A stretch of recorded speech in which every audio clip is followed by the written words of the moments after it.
Hello everyone, welcome back to my channel Rina's Online Teaching. মৰমৰ ছাত্ৰ-ছাত্ৰীসকল তোমালোক সকলোকে মোৰ চেনেল ৰিনাছ অনলাইন টিচিংলৈ স্বাগতম জনাইছো।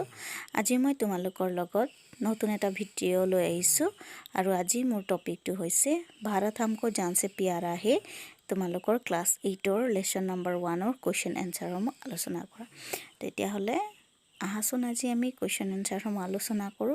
ইয়াত কিছুমান কোৱেশ্চন আছে ভাৰত हमको जान से प्यारा है পাঠটিত আৰু তাৰ এনসাৰ সমূহ কি হ'ব সেই সম্পৰ্কে আমি আলোচনা কৰো। এখিনিতে মই তোমালোকক কৈ থম মোৰ এই চেনেলটো যদি তোমালোক নতুনকৈ আহিছা তেতিয়াহলে চেনেলটো সাবস্ক্ৰাইব কৰি থবা আৰু বেল আইকনটো প্ৰেছ কৰি দিবা যাতে মোৰ আহিবলগীয়া সকলো ভিডিঅ সময়মতে পাই থাকা। তেতিয়াহলে আহাচোন পলম নকৰি আমি ভাৰত हमको जान से प्यारा है এই পাঠটিৰ কোৱেশ্চন এনসাৰ সমূহ আলোচনা কৰো। এই পাঠটিৰ প্ৰথম যেটো কোৱেশ্চন আছে সেই কোৱেশ্চনটো কৈছে যে सही कथनों के आगे सही और गलत कथनों के आगे गलत का निशान लगाओ। অৰ্থাৎ শুদ্ধ যিখিনি বাক্য আছে সেই বাক্য সমূহত শুদ্ধ চিহ্নটো আৰু অশুদ্ধ বাক্য সমূহত কাটা চিহ্নটো দি তলত দিয়া প্ৰশ্নসমূহৰ উত্তৰ কৰিব লাগে। তেহলে ক প্ৰশ্ন কৈছে ইয়াত কৈছে कथन सबके लिए अपना देश जान से प्यारा होता है। সকলোৰে কাৰণে নিজৰ দেশখন নিজৰ জীৱনতকৈ মৰমৰ আৰু এই কথাটো হ'ব শুদ্ধ অৰ্থাৎ এই कथन सही है। ख सदियों से भारत दुनिया का गौरव रहा है আৰু এই কথাটো সত্য কাৰণ सदियों से প্ৰাচীন কালৰ পৰাই ভাৰতবৰ্ষ গোটেই বিশ্ববাসীৰ বা পৃথিৱীৰ কাৰণে এখন গৌৰৱৰ দেশ। क्वेश्चन नंबर ग यो कोई नहीं चाहता कि उसका देश टूटकर अलग हो। এয়া কোনেও নিবিচাৰে যে তেওঁৰ নিজৰ দেশখন ভাঙি ছিগি বেলেগ বেলেগ হৈ যাওক আৰু এই প্ৰশ্নটিৰ উত্তৰ হ'ব শুদ্ধ কাৰণ কোনেও নিবিচাৰে নিজৰ দেশখন ভাঙি ছিগি টুকুৰা টুকুৰ হৈ যোৱাটো। नेक्स्ट प्रश्न घ हमारे देश में हिंदू मुसलमानों में एकता नहीं है। ইয়াত কৈছে যে আমাৰ দেশত হিন্দু আৰু মুছলমান সকলৰ মাজত একতা নাই আৰু এই প্ৰশ্নটো একেবাৰে অসত্য কাৰণ আমাৰ দেশত হিন্দু আৰু মুছলমান সকলোৰে মাজত বিভিন্ন ধৰ্মাৱলম্বী লোক আছে সকলোৰে মাজত মিলাপ্ৰীতি আছে সকলোৱে ভাই ভাই হিচাপে আমাৰ ভাৰতবৰ্ষত বসবাস কৰে আৰু ইয়াত ধৰ্মক কেন্দ্ৰ কৰি কোনো ধৰণৰ ভেদাভেদ নাই। তেতিয়াহলে এই প্ৰশ্নটিৰ যেটো কথন আছে সেই কথনটো হ'ব অশুদ্ধ। नेक्स्ट हम सब भारतवासी है এটো শুদ্ধ। চ भारत में अनेक भाषाएं प्रचलित है আৰু এই প্ৰশ্নটিৰ উত্তৰ হ'ব শুদ্ধ কাৰণ ভাৰত বহুতো ভাষা আছে বহুত ভাষা ভাষী কোৱা মানুহ একেলগে বসবাস কৰে। তাৰছত नेक्स्ट प्रश्न ইয়াত কৈছে नीचे दिए गए गीतांश के भाव को अपनी भाषा में लिखो। তলত দিয়া जी गीतांश সেই गीतांशৰ ভাৱটো নিজৰ ভাষাত প্ৰকাশ কৰিব লাগে। ইয়াত কৈছে असम से गुजरात तक बंगाल से महाराष्ट्र तक इसके सभी गुण एक है। भाषा अलग सुर एक है। कश्मीर से मद्रास तक कह दो सभी हम एक है। आवाज दो हम एक है जागो। আৰু এই প্ৰশ্নটিৰ উত্তৰ হ'ব যে এনেদৰে আমি লিখিব লাগিব इस गीतांश का भावार्थ यो है कि भारत देश में चारों दिशाओं में जितने भी राज्य हैं जैसे असम से लेकर गुजरात तक कश्मीर से लेकर मद्रास तक सभी राज्यों के लोग आपस में मिलजुल कर रहते हैं आए हैं। सभी राज्यों की अपनी अपनी भाषाएं हैं पर जब भी देश की बात आती है तो सबके मुंह से एक ही सुर निकलते हैं कि हम सब एक हैं अर्थात वे सब भारतीय हैं और इन्हें भारतीय होने का गर्व है। অৰ্থাৎ এই যি গীত ফাকি ইয়াত কৈছে যে আসাম से गुजरात तक অসমৰ পৰা গুজৰাটলৈকে बंगाल से महाराष्ट्र तक পশ্চিম বংগৰ পৰা মহাৰাষ্ট্ৰলৈকে इनके सभी गुण एक है। भाषा अलग सुर एक है। कश्मीर से मद्रास तक कश्मीৰৰ পৰা মাদ্ৰাজলৈকে कह दो सभी हम एक है কৈ দিয়া যে আমি সকলো একেই। आवाज दो हम एक है आवाज দিয়া অৰ্থাৎ জাগৃত হোৱা জাগো জাগৃত হোৱা। আৰু এই কথা যি কবিতা ফাকি এই কবিতা ফাকিৰ জৰিয়তে আচলতে আমি যে সকলোৱে একেই ভাৰতীয় সেই যি কথাষাৰ সেই কথাষাৰকে বুজাব বিচাৰিছে। তাৰ পিছৰ কোৱেশ্চনটো হৈছে भारत भूमि सदियों से दुनिया की शान बनी रही इसके कारण क्या क्या हो सकते हैं? सदियों से প্ৰাচীন কালৰ পৰাই ভাৰতবৰ্ষৰ গোটেই বিশ্ববাসীৰ কাৰণে গৌৰৱৰ এখন দেশ হৈ থাকিল আৰু ইয়াৰ কি কি কাৰণ হ'ব পাৰে আৰু এই প্ৰশ্নটিৰ উত্তৰ হ'ব যে भारत भूमि सदियों से दुनिया की शान बनी रही। प्राचीन काल से ही भारतवर्ष अनेक विदेशी शासकों का केंद्र रहा है। फलस्वरूप भारत में अनेक जाति संप्रदाय भाषा भाषी लोगों का आवास स्थल बना। इसी भारत भूमि पर प्रख्यात साहित्यिक तथा महान विभूतियों का जन्म हुआ। महाकवि कालिदास, अमर सिंह, पाणिनि, पतंजलि आदि अनेक विभूतियों ने अपने साहित्य कर्म द्वारा भारत को ही नहीं बल्कि पूरी दुनिया को गौरवान्वित किया है। समय समय पर इसी भारतवर्ष पर अनेक विदेशी पर्यटकों का आगमन हुआ है। इबन बटुता, मेगास्थनीज, फाहियान, ह्यूएनसांग, मार्कोपोलो आदि पर्यटकों ने भारत में आकर इसके सांस्कृतिक और सामाजिक विषय पर अपना मूल्यवान टिप्पणी प्रस्तुत कर भारत का स्थान ऊंचा करने में अपना योगदान दिया है। भारत की इंद्रधनुषी रूपी संस्कृति भी समय समय पर विभिन्न जनों के लिए आकर्षण का केंद्र रहा। तो এই প্ৰশ্নটিৰ উত্তৰ এনেদৰে লিখিব লাগিব যে প্ৰাচীন কালৰ পৰাই ঐতিহাসিক কালৰ পৰাই আমি যদি ইতিহাস পঢ়োঁ বা চাওঁ তেতিয়াহ'লে দেখিম যে প্ৰাচীন কালৰ পৰাই বিভিন্ন পৰ্যটকসকলে বিভিন্ন সাহিত্যিকসকল ভাৰতবৰ্ষত জন্মগ্ৰহণ কৰিছে আৰু তেওঁলোকৰ যি কৰ্মময় জীৱন সেই কৰ্মময় জীৱনৰ জৰিয়তে তেখেতসকলে কেৱল নিজকেই নহয় নিজৰ দেশ ভাৰতবৰ্ষখনকো গোটেই বিশ্ববাসীৰ আগত গৌৰৱান্বিত কৰিছিলে আৰু সেইকাৰণে ভাৰতবৰ্ষক কোৱা হয় যে ভাৰতবৰ্ষ দুনিয়া কি শান বনি ৰহি। প্ৰাচীন কালৰ পৰাই ভাৰতবৰ্ষই সমগ্ৰ পৃথিৱীৰ গৌৰৱৰ अन्यतम এখন देश हिसाबे आसे। नेक्स्ट क्वेश्चन, गीत में हिंदू और इस्लाम धर्म का संकेत मिलता है। हमारे देश में और क्या क्या धर्म है? इन धर्मों की प्रमुख शिक्षे क्या क्या है? जी गीति कविता এই গীতি কবিতাটি আমি অধ্যয়ন কৰোঁতে পাইছিলোঁ ইয়াত হিন্দু বা ইছলাম ধৰ্মৰ উপৰিও আৰু বহুত ধৰ্মৰ কথাৰ সংকেত পোৱা যায়। গতিকে আমাৰ ভাৰতবৰ্ষত আৰু কি কি ধৰ্ম বিশেষকৈ আছে আৰু সেইসমূহৰ শিক্ষাবিলাক কি কি? তেতিয়াহ'লে প্ৰশ্নটিৰ উত্তৰ হ'ব हमारे देश में हिंदू और इस्लाम धर्म के अतिरिक्त और अनेक धर्म है जैसे सिख, बौद्ध, जैन आदि। इन धर्मों के प्रमुख सीख है कि अहिंसा ही परम धर्म है। इसके अलावा परोपकार भी इन धर्मों की एक प्रमुख सीख है। सत जीवन यापन, सत कर्म, सत्य वचन पर भी समान रूप से जोर दिया गया है। जे ভাৰতবৰ্ষত আমি যি কবিতাটি পঢ়িছিলোঁ সেই কবিতাটিত হিন্দু মুছলিমৰ কথা উল্লেখ আছে। ইয়াৰ উপৰি আৰু বহুত ধৰ্মৰ বিষয়ে আমি অৱগত হওঁ, যেনে ভাৰতবৰ্ষত শিখ, বৌদ্ধ, জৈন আদি খ্ৰীষ্টিয়ান তেনেকুৱা ধৰণৰ আৰু বহুত ধৰ্মাৱলম্বী লোকে একেলগে বসবাস কৰে আৰু সকলো ধৰ্মৰ এটাই শিক্ষা বিশেষকৈ আমি সকলো ধৰ্মতে পাওঁ, যেনে অহিংসা হি পৰম ধৰ্ম হে, অহিংসাই পৰম ধৰ্ম।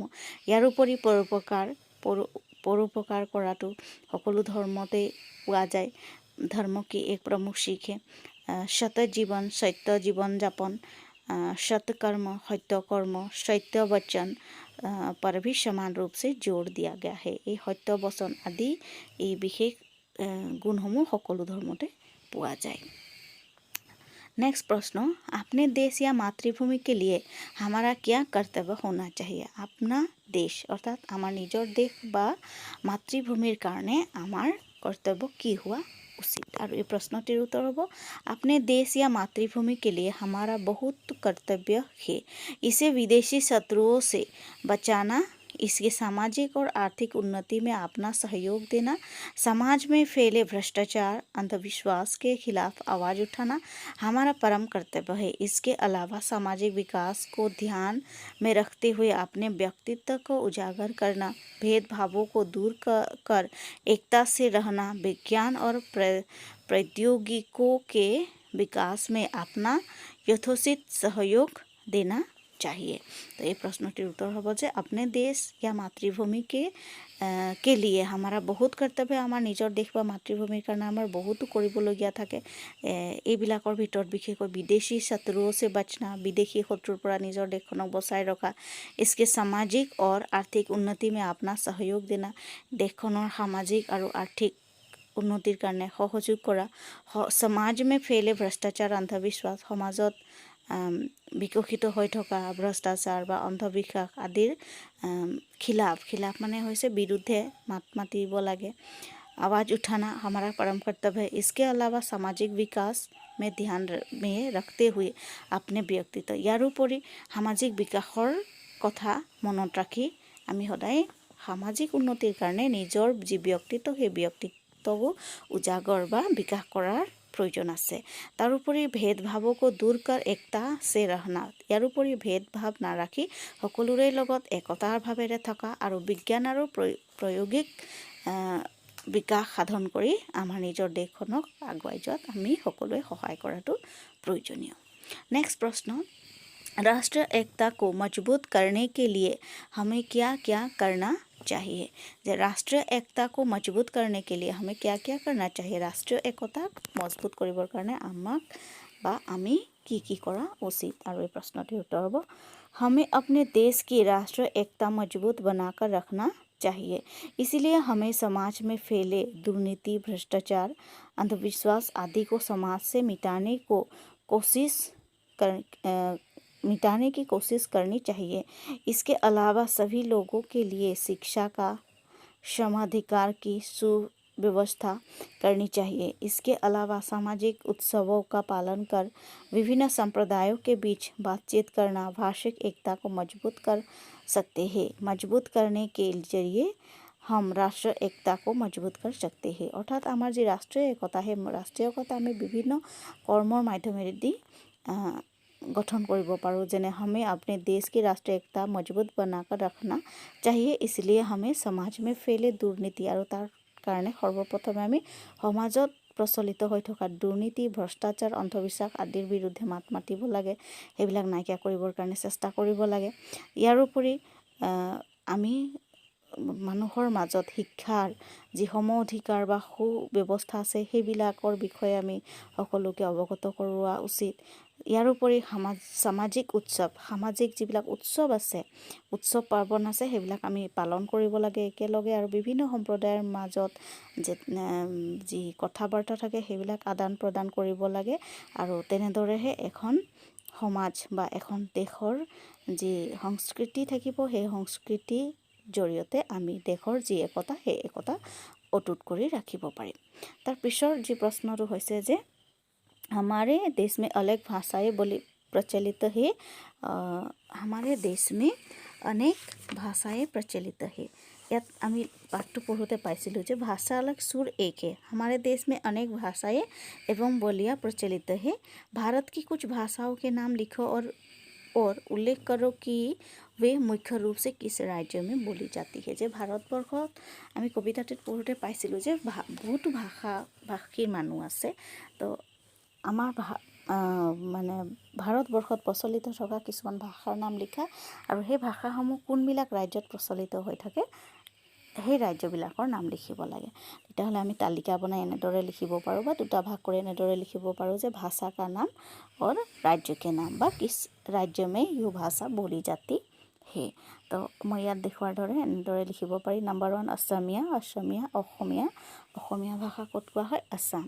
ঠিক তেনেকৈ গুজৰাটী, গুজৰাট, মাৰাঠী, মহাৰাষ্ট্ৰ, মিজোৰাম, পাঞ্জাবী, পাঞ্জাব, বাংলা, ত্ৰিপুৰা, মালায়ালম, কেৰল, তামিল, অন্ধ্ৰ প্ৰদেশ। এনেদৰে এটা ছাইডত অৰ্থাৎ বাও ছাইডত ভাষা কা নাম, ভাষাৰ নাম, আৰু সো ছাইডৰ যি তালিকা থাকিব সেই তালিকাখনত কিছ ৰাজ্য মে ইয়ো ভাষা বলি জাতি হয়, অৰ্থাৎ কোনখন ৰাজ্যত সেই ভাষাসমূহ কোৱা হয় সেই সম্পৰ্কে আমি মানে কোনখন ৰাজ্যত কোৱা হয় অৰ্থাৎ ৰাজ্যখনৰ নাম আমি লিখিব লাগে।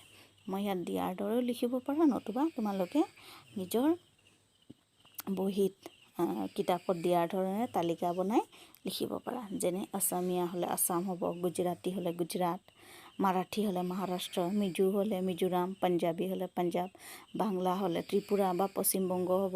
ঠিক তেনেকৈ মালায়ালম, কেৰল, তামিল হ'লে অন্ধ্ৰপ্ৰদেশ। তেনেদৰে ভাষা আৰু ৰাজ্যসমূহৰ নাম লিখিব লাগিব। তাৰপিছৰ যিটো কুৱেশ্যন আছে ইয়াত কৈছে যে নিম্নলিখিত কবিতা की पंक्तियों को पढ़कर उसका मूल भाव लिखो और एक उचित शीर्षक दो।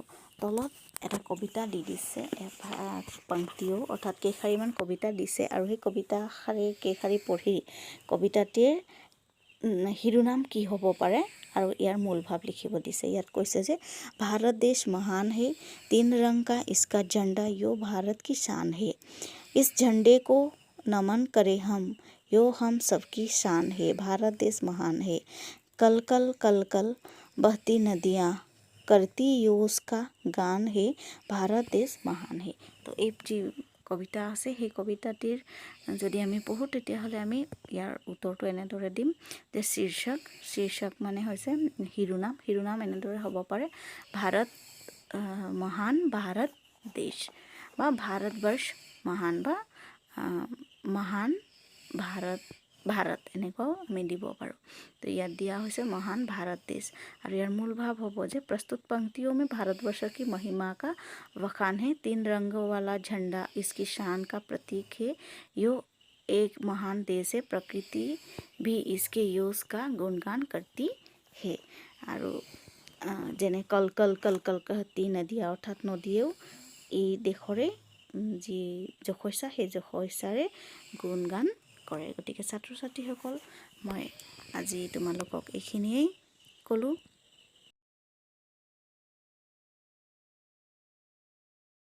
বেলেগ এটা ভিডিঅ'ত মই বেলেগ এটা লেশ্যন লৈ পুনৰ তোমালোকৰ লগত লগ হ'ম। গতিকে ছাত্ৰ ছাত্ৰীসকল মোৰ ভিডিঅ'সমূহ তোমালোকে চাই থাকিবা আৰু যদি ভাল পোৱা তেতিয়াহ'লে লাইক কৰিবা, কমেণ্ট কৰিবা আৰু শ্বেয়াৰ কৰি দিবা যাতে সকলোৱে মোৰ ভিডিঅ'সমূহ পাই যায়। আৰু লগতে মোৰ চেনেলটো যদি নতুনকৈ আহিছা তেতিয়াহ'লে মোৰ চেনেলটো ছাবস্ক্ৰাইব কৰি দিবলৈ নাপাহৰিবা আৰু কাষতে থকা বেল আইকনটো প্ৰেছ কৰি দিবা যাতে মই ভিডিঅ' দিয়াৰ লগে লগে তোমালোক সকলোৱে ভিডিঅ'সমূহ পাই যোৱা। আৰু আশা কৰিছোঁ তোমালোক এই ভিডিঅ'টিৰ দ্বাৰা উপকৃত হ'বা আৰু যদি কিবা নুবুজা থাকে তেতিয়াহ'লে মোক কমেণ্ট কৰি জনাবা। আৰু মই তোমালোকৰ যিবিলাক নুবুজা থাকে বা কিবা খোকোজা আছে তেতিয়াহ'লে সেইবিলাক মই পুনৰ বেলেগ এটা ভিডিঅ'ৰ জৰিয়তে বুজাবলৈ চেষ্টা কৰিম। তেতিয়াহ'লে ছাত্ৰ ছাত্ৰীসকল আজিলৈ ইয়াতেই সামৰিছোঁ। বেলেগ এটা ভিডিঅ'ত পুনৰ লগ পোৱাৰ প্ৰতিশ্ৰুতিৰে bye bye, take care, thank U.